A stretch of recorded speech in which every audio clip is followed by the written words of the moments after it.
ọjọ́ 13 oṣù kejì ọdún yìí ní ààrẹ orílẹ̀-èdè yìí nígbà kan Muhammadu Buhari kú tí gbogbo ayé sì ń béèrè pé kí ló pa á tí wọ́n sì ń kí ìyàwó ẹ̀ Aisha pé ó kú ara fẹ́ra kù. àmọ́ nígbà tí yóò fi di ọjọ́ kẹta ọkùnrin kan tó ń gbé l'Amẹ́ríkà àmọ́ tó jẹ́ ọmọ Nàìjíríà yìí ni Farouk Pẹ́rọ́gì gbé ọ̀rọ̀ kan jáde. ọ̀rọ̀ náà fẹ́rẹ̀ dá yánpọnyánrin sílẹ̀. ohun tó wí ni pé bí Aisha ti wá ń dárò tó ń ba ojú jẹ́ pé Buhari kú yìí ya òun lẹ́nu. ó ní ìdí tó fi ya òun lẹ́nu ni pé Aisha ti jáwèé fún Buhari, ó ti kọ Buhari sílẹ̀ débi pé wọn kì í jọ ọ́ gbé mọ́. bẹ́ẹ̀ ni kò jẹ́ orúkọ Buhari mọ́, orúkọ bàbá ẹ̀ ló ń jẹ́, ìyẹn Halilu. Pẹ́rọ̀gì ni obìnrin náà ti lọ tipẹ́ kúrò lọ́dọ̀ Buhari pé ẹni tó bá sì wò ó dáadáa yóò rí nígbà tí Buhari kúrò nílé ìjọba gẹ́gẹ́ bí ààrẹ. Aisha kò bá a lọ sí Daura, nígbà tó sì ń kó lọ sí Kaduna náà Aisha kò bá a lọ. àti pé lásìkò tí àìyára Buhari bẹ̀rẹ̀ tí wọ́n sì gbé e lọ sí London, obìnrin náà lọ́ra gan-an kó tó lọ bá a. ọ̀pọ̀ àwọn èèyàn ni wọ́n sì bẹ́ kó tó lọ. Pẹ́rọ̀gì ni ó dá òun lójú tàdá pé Aisha ti kọ Buhari. ọ̀pọ̀lọpọ̀ àwọn alágbára ni wọ́n dìde lẹ́ẹ̀kan náà tí wọ́n sì bínú sí ohun tí Pẹ́rọ̀gì kọ yìí. wọ́n ní kí ló dé tí yóò máa sọ bẹ́ẹ̀ nípa òkú ọ̀run. irú kí ló lè fa ọ̀rọ̀ bẹ́ẹ̀ yẹn, pé àṣírí ilé wọn ni, kò yẹ kó tú irú ìyẹn síta lásìkò náà rárá. wọ́n ní Buhari ti kú, kí ló dé tí Pẹ́rọ̀gì kò ní jẹ́ kó sinmi. bẹ́ẹ̀ kó tó dìgbà náà ọ̀pọ̀ èèyàn mọ̀ pé ìyapa wà láàrin Buhari àti Aisha, torí láti ìgbà tó ti ń ṣèjọba làwọn èèyàn ti máa ń pariwo pé àwọn ò rí obìnrin náà, tí ìròyìn sì kárí ìlú pé Dubai ló ń gbé pẹ̀lú àwọn ọmọ ẹ̀. ṣùgbọ́n gẹ́gẹ́ bí ipò tí Buhari wà, wọ́n pa ọ̀rọ̀ náà mọ́lẹ̀ pátápátá. bí kò bá ṣe pé Aisha fúnra ẹ̀ jáde báyìí tó wá sọ̀rọ̀ síta tó ní ìgbà kan ti wà tí ọkọ òun rò pé òun fẹ́ pa òun ni, àwọn èèyàn yóò sì máa rò pé kò sóhun tó ṣẹlẹ̀ nílé àwọn Buhari ni, pé ìfẹ́ wà láàrin wọn títí tí ọkọ ẹ̀ fi kú. àwọn Aisha jáde, ó ní nígbà tí àwọn èèyàn bẹ̀rẹ̀ sí gbé àhesọ kiri tí àhesọ náà sì pọ̀, tí wọ́n ní òun fẹ́ pa ọkọ òun lóòótọ́, ọkọ òun gbà wọ́n gbọ́, ó sì bẹ̀rẹ̀ sí ti ilẹ̀kùn yàrá ẹ̀, ó ń yẹra fóun, kò sì jẹ àwọn oúnjẹ tí òun fún un tẹ́lẹ̀ mọ́. Aisha ní òun ní àwọn oúnjẹ kan tí òun máa ń fún ọkọ òun jẹ, àti àwọn èso kan tó gbọ́dọ̀ jẹ, àwọn ohun tó máa ń fún un ní fítámìn àti àwọn èròjà aṣaralóore míì gbogbo. ó ní bí òun ti ń ṣe kí àwọn tó dé iléeṣẹ́ ààrẹ nìyẹn, àti pé nígbà tí àwọn tún dé iléeṣẹ́ ààrẹ náà pàápàá òun lòun sì ń mójútó àti jẹun ẹ̀, torí òun nìkan ló ń mọ àwọn ohun tí òun ń fún un tó fi jẹ́ kó lè máa ta kébé, torí ó ní irú oúnjẹ tí èèyàn gbọ́dọ̀ máa fún bàbá tó ti lé ní ọmọ 70 ọdún 70 years jẹ. ó ní ṣùgbọ́n nígbà tí wọ́n bẹ̀rẹ̀ àhesọ tí kálukú ń sọ ohun tó bá a lẹ́nu mu, tí wọ́n sì jókòó ti òun lọ́rùn, tí wọ́n ń dá wàhálà sílẹ̀ lóríṣiríṣi, wọ́n yí ètò oúnjẹ Buhari padà láàrin ara wọn. nígbà tí wọ́n sì yí kinní náà padà, wọ́n bẹ̀rẹ̀ sí í fún un lóúnjẹ tó wù wọ́n. wọ́n gba àwọn tí wọ́n fẹ́ kí wọ́n máa fún un lóúnjẹ náà lọ́wọ́ ara wọn, wọn kò sì dá òun sí kinní kan mọ́. Aisha ní ohun tó jẹ́ kí àìyára burúkú kọlu ọkùnrin olórí Nàìjíríà náà ní 2017 nìyẹn. ó ní wọ́n bá a wá oògùn tí wọn yóò lò fún títí wọn kò rí i, kódà ìlú òyìnbó tí wọ́n gbé e sí díẹ̀ ló kù kí wọ́n pa á síbẹ̀. bí èèyàn bá sì rántí dáadáa, ohun kan ṣẹlẹ̀ ní Nàìjíríà lọ́dún 2017, ìyẹn nígbà tí wọ́n gbé Buhari jáde nílẹ̀ yìí tí wọn kò sì dá a padà wálé bọ̀rọ̀ tí ara ẹ̀ ò yá gidigidi. ohun tó kọ́kọ́ ṣẹlẹ̀ ni pé wọn kò tiẹ̀ sọ fún ọmọbìnrin náà ibi tọ́kọ ẹ̀ wà. àwọn tí wọ́n yí Buhari ká sọ láàrin ara wọn pé wọn kò gbọ́dọ̀ jẹ́ kí aṣiwèrè Adámáwá, orúkọ burúkú tí wọ́n ń pe obìnrin náà rèé, mọ ibi tí àwọn gbé Buhari lọ. lẹ́yìn wàhálà gidi tí ọ̀rọ̀ náà sì di ariwo tààrà láàrin Aisha àti àwọn wọ̀nyí, ní obìnrin náà tó fi agídí mọ ibi tí wọ́n gbé ọkọ òun sí ní London. Aisha ní nígbà tí òun débẹ̀ tí òun bá àwọn òyìnbó sọ̀rọ̀ pé àwọn nǹkan kan wà tí òun máa ń fún un jẹ, àwọn ohun tí òun ń lò fún ni wọ́n bá gbà pé kí òun máa fún un.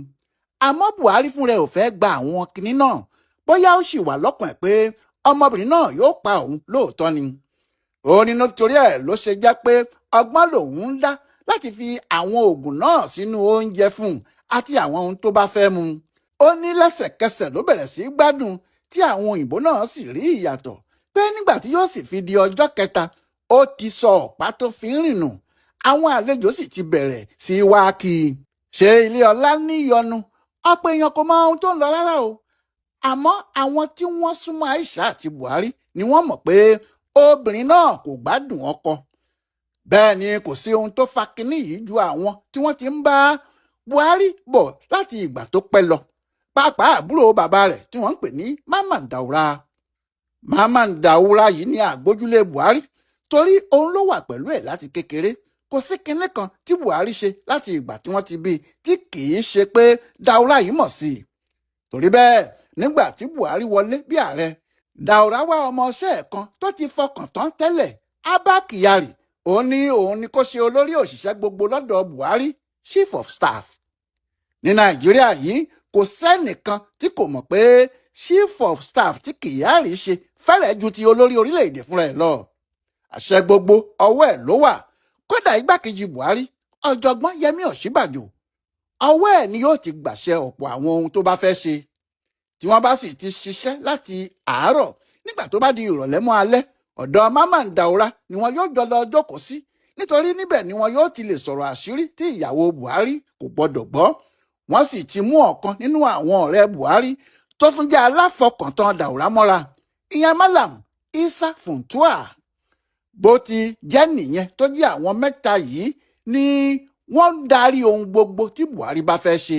Kí ọ̀rọ̀ náà sì lè yanjú dáadáa, Daura kó tọ Buhari lọ, òun àtàwọn ọmọ ẹ̀ sì wà nínú ọ̀kan nínú àwọn ilé àlejò tí Buhari ń lò fúnra ẹ̀. Àwọn yìí ló tilẹ̀kùn mọ́ Aisha, wọn ò sì jẹ́ kó rí ààyè rí ọkọ rẹ̀. Ìjà sì dé láàrin Aisha àti Kyari àti àwọn ọmọ Daura. Ìdí ni pé Aisha pàápàá kò lè ṣe kinní kan lẹ́yìn Kyari mọ́. Kyari kò sì ní fi àṣẹ sí ohunkóhun fún Aishatu tí kò bá jẹ́ pé ó ti kọ́kọ́ gba àṣẹ bẹ́ẹ̀ lọ́wọ́ Daura.